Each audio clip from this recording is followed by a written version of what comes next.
Good morning and good afternoon, everybody. Welcome to the Visual Lounge. My name is Matt Pierce. I am the Learning and Video Ambassador for TechSmith Corporation. So happy that you could be with us today.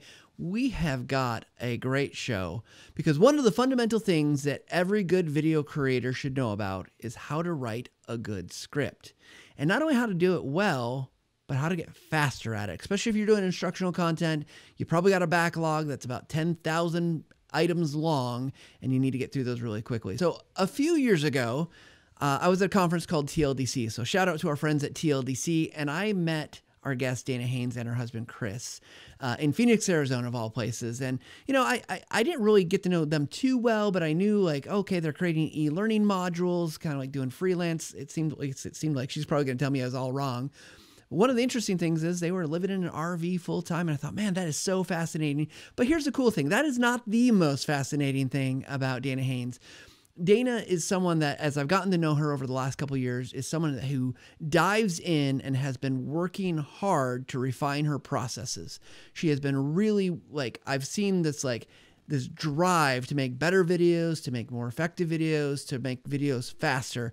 And that's why I'm so excited to talk with her today, because we're going to talk about some of that process that she's learned and she's been dealing with and trying to just give out. And so what I love about Dana and so many of our guests is that they're just willing to share their knowledge and information. And with that all said, I'd like to welcome Dana to the Visual Lounge. Hey, thank you. I think we should just stop right there, like, just in case, like, I make your information falsified or something. Like, that was a great intro. Like, we're good. So I do make videos right now, but, like, let's go back a little bit, because I think you'll probably see a lot of this come out a little bit later. So I call myself, like, a poor photographer. So it all started with photography, and I had a dream to do a photography business. I had to learn design, web, HTML, programming. I just had to learn all the things all by myself. So totally bootstrapped thing. And it has just been an amazing journey leading me down all these different wandering roads. You are correct. We were doing e-learning on the road in an RV. Very complicated, because here we are sending 300 megabyte files up and down from the cloud. And every time somebody wanted a revision, it was like, oh my God, no, that's 300 megabytes. That takes me hours to upload, just because, you know, it can be a little bit tricky. So then I made the switch a little bit more from e-learning to more video development. So right now I'm no longer independent. I am working at ServiceNow, and I create tutorial videos for product documentation. When you're working with digital, especially when you're working in software, your job is never done. There's constant revisions needed. So that just weighs a lot. And I really needed to be in a space where I could be more present for my kids, my daughter, my son, my husband. So that's why I'm working hard, right? That's why we have these bigger jobs and do all these things, is so that way we can enjoy life more. So that's why I like physically had to have a solution, or I was going to go crazy. Yeah. Like crazier than females already are.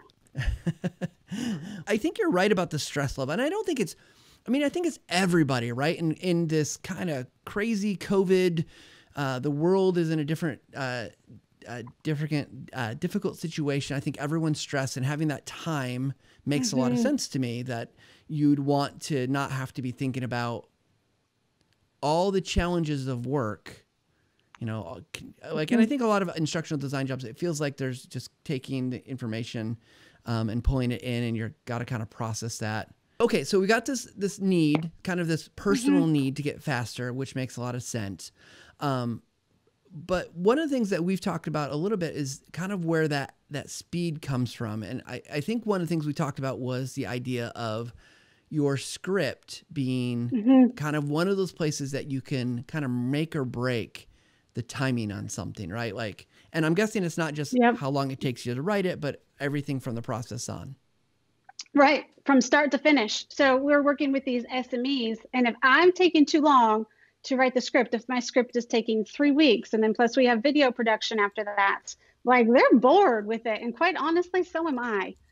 We need to be moving on in life. Like, the software gets updated too fast. So they get put on different projects, and then inevitably there's some kind of fire that comes up on my end. Hey, can you help on this? So it's important to write the script fast. It's important to get the video out faster. The faster I can get it to them, I have found this to be like key right here. The faster I can get it to them and the smaller the script is, the fewer the changes. The whole thing is just so much faster. We're saving weeks at a time. I don't want to question you because we're friends here, but like really like weeks? Weeks. So at the beginning of the year, like the ServiceNow is like, I always say like I challenge myself pretty much, but then here's like ServiceNow who's like, here, hold my beer. I'm going to challenge you more. So one of the things we have to do at the beginning of the year is our goals. And so one of my goals was to shave off time in every single area of making a video. And by the way, your Camtasia release this year, or when was that, October? Like that was perfect. That was perfect for that. I have shaved time off there. But the scripting really has been a bigger chunk of the time savings. And yes, weeks. Yeah, that's awesome. And like thank you for the plug. 8 to 4. You're welcome. Anytime. So, okay. So you talked about the boredom, like that subject matter experts, the instructional designers get bored. And I can totally see that, right? Like I get excited about projects. I get halfway through it and I'm like, oh gosh, it's hard to finish. It's hard to wrap through. I'm curious for you, beyond the boredom, what was the hardest part of writing scripts for you that you found where it was just dragging that time out? The revision process, hands down. So this SME comes to you and they're like, blah, like they have everything. They know they have like all these things they want to include, but also sometimes I have found they are not prescriptive on the parts that actually matter the most. So if we were to define this thing that we're doing a video on, people like sometimes they don't even know if it's a form or if it's a box or if it's an application. Like this thing has to have a name. It exists. So what's the name? And then there's fights over like what this name is. So the scripting, my questionnaire that I have digs down into all of this stuff. And all of a sudden I'm able to take 3 sentences and condense it down to 1. So not only is the script shorter, I am literally like counting sentences, like super anal about it.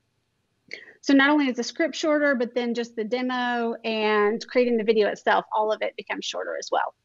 And it's more powerful just because each sentence is packed full of content. Yeah, that's awesome. And it does seem like it. I mean, for anyone watching, it seems like that makes a lot of sense to take the information and get them to give it to you in a way that makes sense. Because I'm guessing you're not an expert on every process that you have.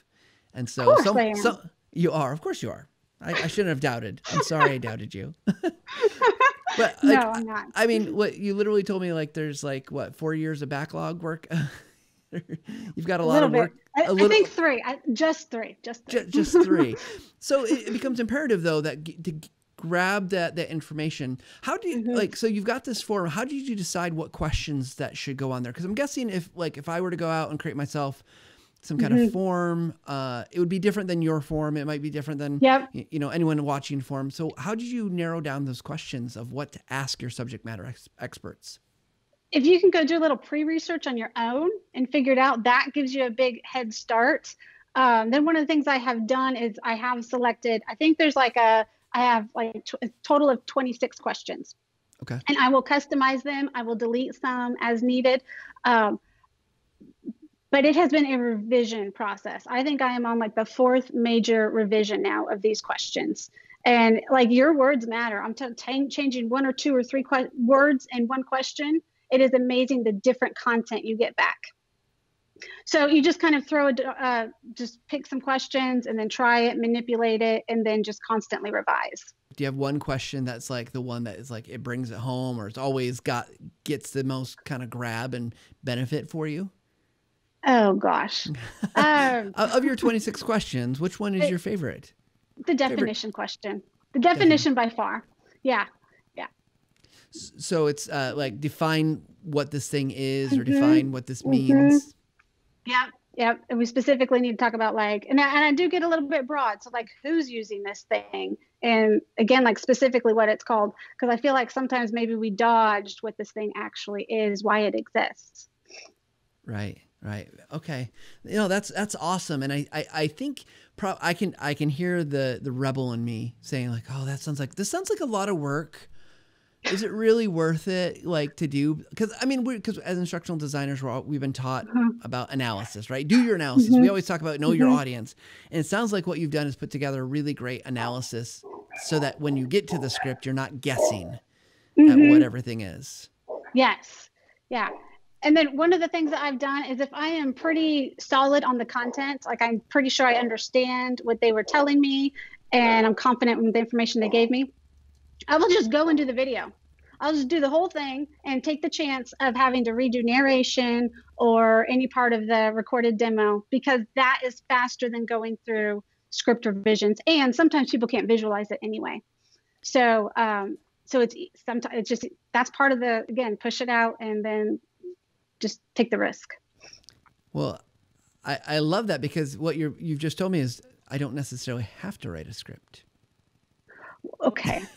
So here's the difference. Here is the difference. Yeah, please. And if you look at our YouTube channel, so I would agree with you, but I'm going to disagree right now. If you look at our YouTube channel, we have no humans in our videos. We have no talking heads. Therefore, I have to write a script and I have to record the narration. Gotcha. And I'm not smart enough to just go and like wing it. Right. No, this makes sense. And I was being a little facetious, right? Like, I firmly believe that you have to write a script, in many cases, right? But it makes a lot of sense that, like, I love the idea that you're pushing it, like push something out, because if they can't visualize it, if they don't know what they've conveyed, they can't also help you make something that's better, right? Like, yep. And here's the thing. If my process of creating a video is so difficult that I can't quickly redo revisions, I probably shouldn't be doing it anyway. Right. Especially any company that has software that's always changing, right? Like you change it every 3 to 6 months, probably. Gotcha. Yep. Well, Dana, one of the things I know I would like to visualize, because I know you've done some of the work kind of to help people to think through this. I don't know if now's a good time to look at one of your documents that you put together. Sure, I'd be happy to show you. I know you got a couple. And one of these documents I know we have, and Dana's going to switch to her screen so we can actually look at it. This is the beginning screen, the page for a document, a program that will be eventually 100 pages long. It's only 15 pages right now in length, but it's a good start. Right. Okay, so we're going to talk about all things creative. Communications. I just call it communications. I really don't care if it's a graphic or a video or a GIF or anything. The point is you are sending a message to somebody. This message, you want to have some kind of change or some kind of action afterwards. So the media absolutely does not matter. Okay, so I'll just take you through a little bit of this. These are kind of like the 4 pillars. And you will see these badges again, by the way. Okay. Okay, so this is part 6, where we're talking about scripting. That's obviously a lot of pages that still have to be put into this if we were only on part 6. All right, so when we are creating a video or writing a book or anything, there's the author's purpose. There's only 3 purposes: persuade, inform, or entertain. Probably a lot of your audience is going to be in the inform area. So these do take a little bit of a different twist and turn with the 8 parts that they have right here. So what are the 8 parts of an informative script? So we want to start with the end first. People do that a lot. And then we go into the definition, the value. Sometimes this value statement can get a little fuzzy. Are we talking about the value of the end user? So like we're in software, somebody's creating a form or they're making an app. Are we talking about their value? Yes, but then there's also going to be a value to the business, which is a little bit more of the outcome. So one thing the script is based around is outcome over output. And so I really use that where we talk about focus on the output a lot. Mm-hmm. Okay, anyway, so then using generic and using technical. So this generic, what I like to think about is we are teaching somebody how to do something, or we are teaching somebody how to operate safely at their job, whatever it might be. And then the technical part, I call it technical, but I want to dive a little deeper. I realize that the person watching this video is an actual human with an actual career and their own goals and dreams and stuff like that. So I want the videos that I make to be a small blip on their radar to make them to get them to rock stardom, to get them to that promotion, to get them wherever they are going. I think that's important, that we really need to, it's much bigger than software. It's much bigger than safety courses, whatever it might be. Okay, so I'm going to go through this a little faster. Yep, no worries. Okay, so these 4 areas right here, these 4 badges, blah, blah, blah. These are connecting, documenting, persuading. And it kind of, see how it goes, ebbs and flows through these 4 different areas? Mm-hmm. So if you are not, like maybe you're good at writing, but you're not good at the visual part of it. So those parts of a script will map to 4 different angles of view.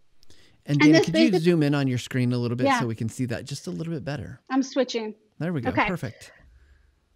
So this is to really help somebody who may not know really what they're capturing or why they're capturing it. So now when you're watching a YouTube video, it'll just like jump in and like cut, or not cut, but like zoom in on somebody's face. So we need to think about, like, when you are the one capturing the video, you have to have these words in mind. Like, think about you're connecting to your audience. Okay, now maybe we're in this other area where we're talking about the value statement. We're persuading the audience. We're telling them that they need this. And then there might be an area where we're teaching them. So specifically in the teaching area, we're going to have a narrow angle. That means we're going to zoom in really tight.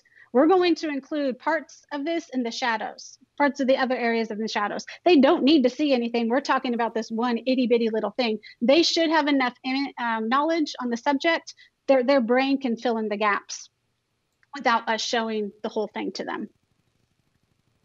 No, this is really awesome. And so from your perspective of what you're building out here, and we'll share what we can, and I know not all of it's quite ready for consumption yet.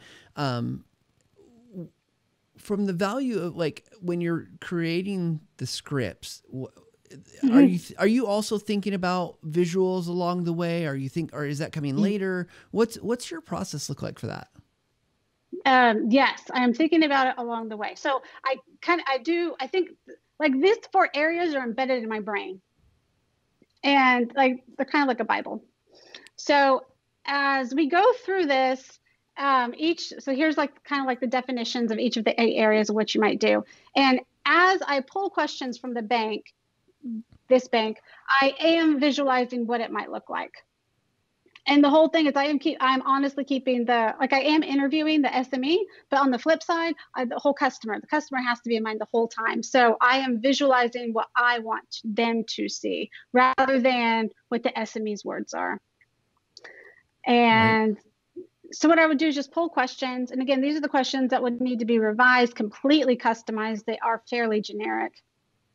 And the more custom you get, the better content you get from them.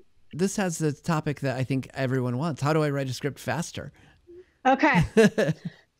So I showed you all the questions. That's going to take a minute to come up with the questions you really want to ask. And I do so there's 8 parts. I try and do maybe between 1 and 3 questions per part. And I send that out to them. So I have this nice questionnaire that I send to the SME, said, hey, I need you to fill this out. And at that point, I'm like, this video is on hold, just as far as my own bandwidth and juggling multiple projects. I will switch completely to something else. That way, when they come back with the questions and they give me the demo, or they show me what I need to know, they are very organized. They know exactly what's going on. So that saves time. They're not wandering on details, giving me too much information. If you let them, they're going to give you 11 minutes worth of stuff. We shouldn't be creating 11-minute videos. Right. Then what I do is I get all the stuff back from them, and then I start with writing these key statements. And I'll show you what those are. So there are 5 key statements that I focus on a lot. Why these are so powerful is, number one, they're packed full with information. They're condensed in word count. And these are the 5 areas you can repurpose. So if we're going to repurpose parts of the video or create a different graphic later on, like what if you have to promote your video? These are the areas you want to look at. Because they are so powerful, this is what your audience might need to see twice. Right. Okay, then that's it. I write those 5 sentences, and then I go through and start writing the middle part, which is the actual how-to part. Now, one question that because I want to make sure I'm asking it why it's still timely as you're going through this, if you're going to have any templates to help people do this. I know you're working on the guide, which isn't quite ready yet. Yeah. Is that something that you actually, like, obviously you got these steps, but is there a template that you use, or is it just, you're working off, like you said, this is your guiding script, your Bible of sorts to help you do this. And maybe it's just ingrained. I do. Do you want me to share something else that might answer that question? Sure. If you have something. Okay. If you want to say this is a template, sure. I hate that word. Yeah. I don't, because it tells me that you just put me in a box. So I think of it as a guide. If I pass this off to somebody to use, like, they can trash the whole thing. I absolutely don't care. My whole goal in anything I do is to get from a white blank canvas to something with text or a shape on it as fast as possible. So here's one of the things I do. So you get all your questions together. And then what I do is I come to this little template thing or whatever I made, and I do fill it in with sentences that give me a head start. I might totally not use the sentence at all, but again, we are starting with something that is not white. But so already what I'm seeing, because we have templates, a script template that you can get from the TechSmith Academy, but it's kind of this blank box, to columns. It doesn't. I love that you're like, I could see anyone who's serious about making lots of videos that they're literally going to take this and fill in like their own phrasing, their own words. So I'll be honest, I've never written a script in this form using this kind of style, but I'm really drawn to it because I think there's so much good here. Like, you're especially for videos that they might feel repetitive because they're lots of same style or type that, there's going to be a definition, there's going to be a value, you're going to prepare them, you're going to use. So I love that. And then it doesn't matter what the words are here inside of it. You put your own, use your own tone, voice, approach. Matt Pierce says things this way, so Matt Pierce is going to use these words, whereas Dana, you would have maybe other different words. So this is really cool. And one thing I think about, so you're right about it being a little repetitive, but this frees me up to say, hey, this content is absolutely groundbreaking. That I now have the brain space to go and put 1,000% effort into something else, while I have this other area that's repetitive that doesn't overwhelm me. Yeah, and my brain is spinning. I'm thinking about the applications, right? And I actually, I said I never use a script like this, but I'm going to recant that. I'm going to take it back because I do actually do this for the live streams, right? I'm not scripting out everything I'm going to say, but I have my plan. I've copied that plan into all my note documents. So I know, I'm going to have my personal introduction. I'm going to have the promo. I'm going to have an introduction. We're going to do it. I've got my interview questions. I got what's new at TechSmith. So yeah, this makes, I love what you said. It frees you up. Yes, it's repetitive, but honestly, and tell me if I'm wrong, Dana, but I feel like if you are a user of whatever product and there's a video that can answer my problem, and even if it's repetitive compared to a lot of other videos of the same product are the same, it doesn't matter if it answers if it solves my problem. Yeah. Yes. And yes, if and love it. if we're working with different departments, so we have HR software or security software, those audiences are a little different. And we do have a voice and tone that we have to adhere to, but I really try hard to adapt a little bit to the developer or the SME that's talking to me, because I know they are much closer to the customer using that product than I am. And I try to throw in, like I try to be a chameleon to a small degree, and I try and put in their words. So I think in a way, if you do that, I think the video does tend to take a small degree of detour from the one you just did the previous month or whatever. Yeah, absolutely. But you said something about earlier on about like really taking your kind of words and really condensing it down, right? Packing a lot of information into your scripts. Is there an optimal length for video, or optimal video length? And this is one I've got lots of opinions on. We've talked about it on the show before, but I'm curious what you think. 26 sentences. 26 sentences. That's not explicit or, no, specific or not all. Not anal at all. So why 26? What's the magic about 26? Because when you do it, inevitably somebody's going to come back with an extra sentence or two. If they give me more than two, I really try and cut it off. But I try and aim for maybe like 22 sentences to start out with, honestly. Okay, so let's say 22. That's my goal when I'm script writing, because I know a couple more sentences are going to come in. Right. So then I get up to, hopefully I get up to 26 max. And typically 26 max, 26 is going to be a little over 3 minutes, I have found. Of course, it depends on how fast you talk. So if I get 22 sentences, I'm under 3 minutes. Gotcha. So that kind of, from a length perspective of script, that makes sense, depending on, as long as you're not cheating using lots of semicolons and other ways to extend out your sentences really long.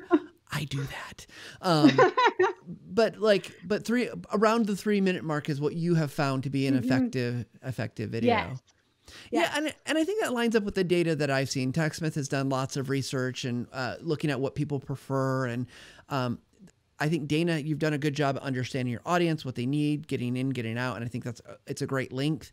I don't want to ever discourage anyone from thinking think about what your audience really needs and fit the video to them.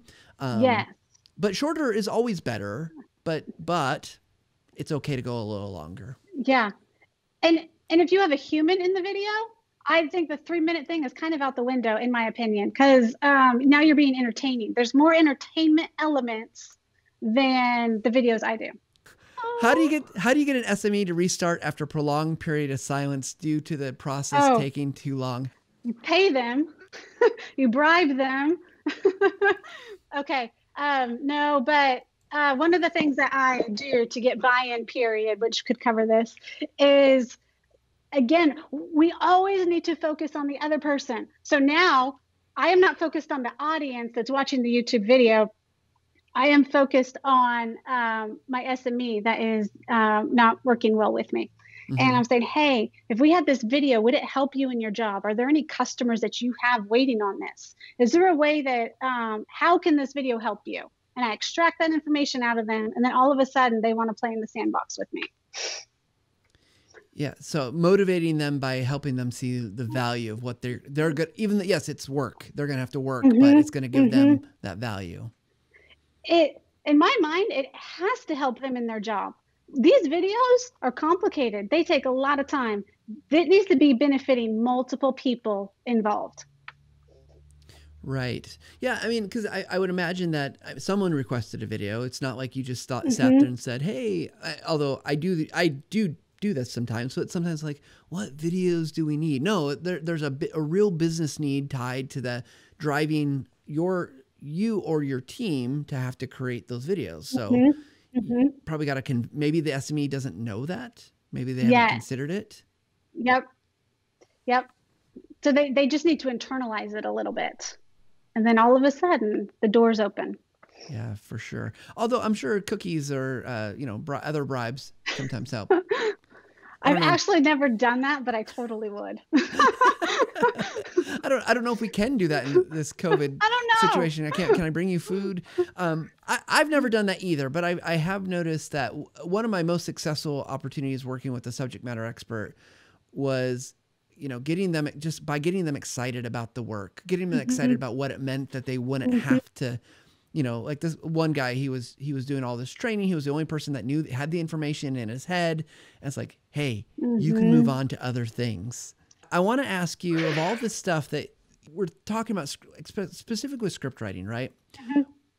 You mentioned a lot the blank page, right? Just getting going. But for you, really, and I'm talking outside of all the other variables, SMEs or what the company wants or all those things, what's the hardest part, do you think, about just writing a script, particularly a 26-sentence script?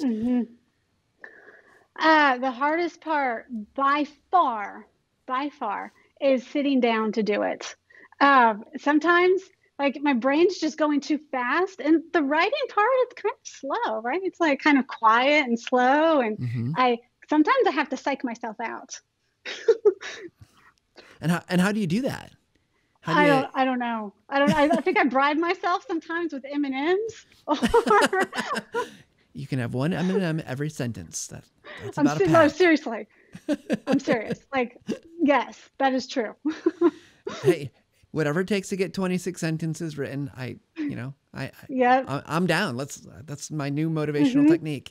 I think a lot of people, my guess is a lot of people are feel that very familiar kind of pain, short of bribing themselves.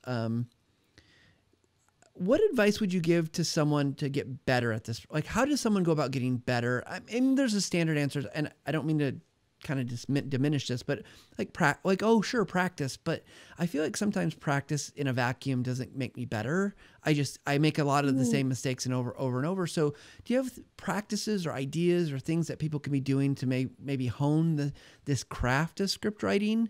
I mean, you've got, obviously your document, it looks like it's got a lot of great ideas, but rubber hits the road. How do they get better? One thing I would do is study, and if you can, semi-memorize the list of the most 100 commonly used English words. And that has some very simple words, and that makes your script easier and often faster to not only write, but somehow it makes your sentences easier to form as well. Okay, well, we'll just recommend people go search for it because they might have different preferences, or I'm guessing there's, if wherever we had a lot of people that were international, they might want to be looking up their language's most common words, or they're in the UK versus the US. But the one site I'm looking at right now, the number one, I've got this, is the. I'm good. I can memorize that. I learned that word a long time ago. I did, yeah. That's so. But I think it makes sense, right? Like, one of the challenges I find is because I think, like with video creation, for instance, it can be technical, and I'm sure you're dealing with a lot of very technical concepts and ideas, but the audience isn't always technical, right? They don't always have the same vocabulary kind of grasp. If you start geeking out on photography with me, it's embarrassing how long it's taken me to really understand the relationship between like ISO and aperture and frame shutter speed, right? Like, just getting those things down is like, it's a vocabulary thing, but the right language makes that easier to be understood. Yep. So I kind of think about that as like, I'm going to let you slide as far as this video. I'm going to make it easy for you, but then I'm going to push you every now and then to teach you something. So I think there's a little bit of a balance in the language. Okay. Last question before we wrap up, and it's gonna veer us a little bit off of just pure script writing, because and I saw this in your document, and I know, if you're a photographer, you probably think about story, right? You think about the role, like stories, and how does story play a role in your script, and if so, how? No, not in my current job. No, it does not. I think it's something that we need to have top of mind. One thing I have found that anytime you include story, it is going to be a much longer video. And So we specifically support product documentation, which is how do you implement this application or how do you use it? So I could we do story? Yeah, but that's really hard to extract, and then might be some legal issues, and I don't know what else. But it is a little bit more challenging.